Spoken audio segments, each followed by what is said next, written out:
Hello, my friends. Welcome back to the channel. Welcome back to my beautiful rideshare revolutionaries. It's me, Gig-Olo, the leader of the rideshare revolution, the rideshare rockstar, captain of the 2K Club, and the realist, the funniest, the handsomest, and the beardedest driver on YouTube.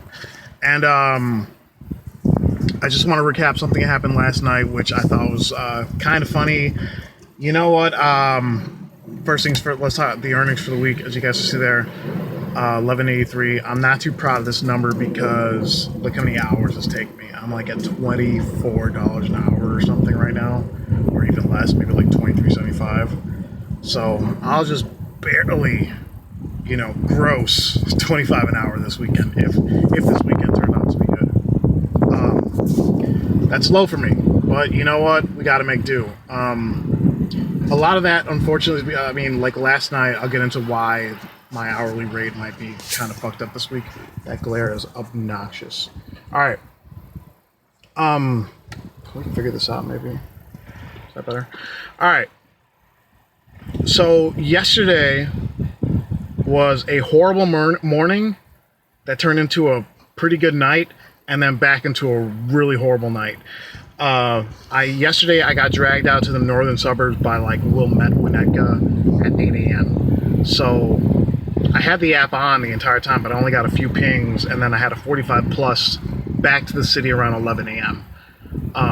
Dropped that lady off kind of around noon, got home, fell asleep, and I got back and I did a few airport runs for a pretty good amount of money, right? I also, I saw some of the revolutionaries there, so we bullshitted a little bit there.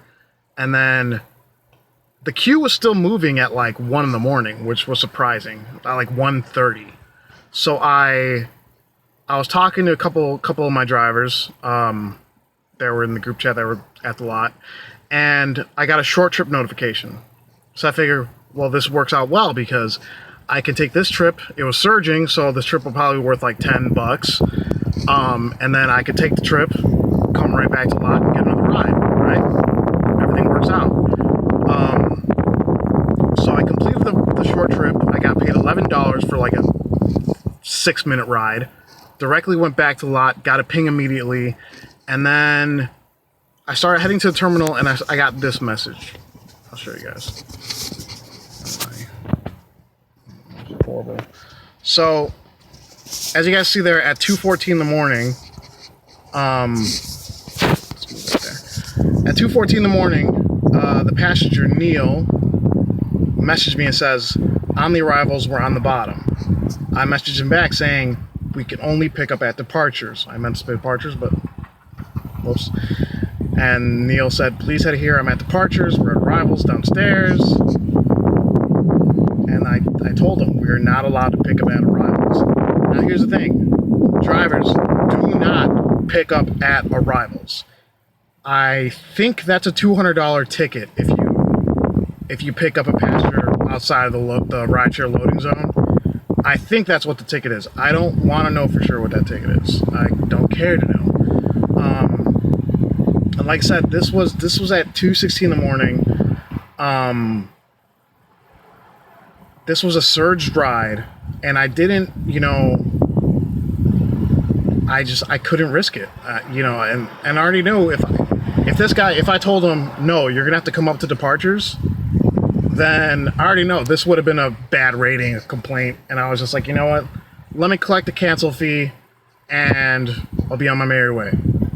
So I collected the cancellation fee for him not meeting me on time, and I didn't get added back into the queue, so that was wasted. So I drove in the city. I didn't get a single ping from that point on. Nothing until 4:10 in the morning. But you know what? And that ride would have been worth like $35 because I told the group chat and I told the drivers at the lot that I don't want to stop driving until I get $1,000 Monday through Thursday.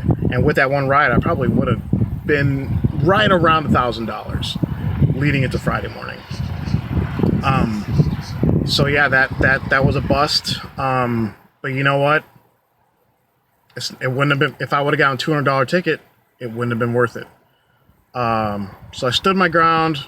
I tried to tell this guy we're not, I wasn't going to pick him up where we're not allowed to pick him up. And, took it as a loss. It happens. I just don't, like I said, I don't think we should be bending over for passengers, especially if we're going to be fined in the process. Let me just scratch my nose here. Yeah, and then, so that would explain why it appears that I've spent something. Yesterday, I did do a lot of hours on the app, but I did okay. If I completed that one ride, I probably would have hit 240 yesterday. But it happens. Not every week is the best week ever, guys. I know I make it seem easy, but it's not always the case. I'm also pretty excited because I think I might be booking a trip soon, taking a little mini vacation. So excited about that. So now I gotta work a little bit harder to get some spending money so I can enjoy myself, right? That's all. I want to share this with you guys. What happened yesterday. Definitely do not bend over for passengers like that. Do not risk a fine, to just make it more convenient for people. That's not the way this works. That's all I got, guys. I want to thank y'all for watching. Everyone, please stay safe, stay driven, stay classy, and stay bearded. And I'll talk to you guys next time. Bye-bye.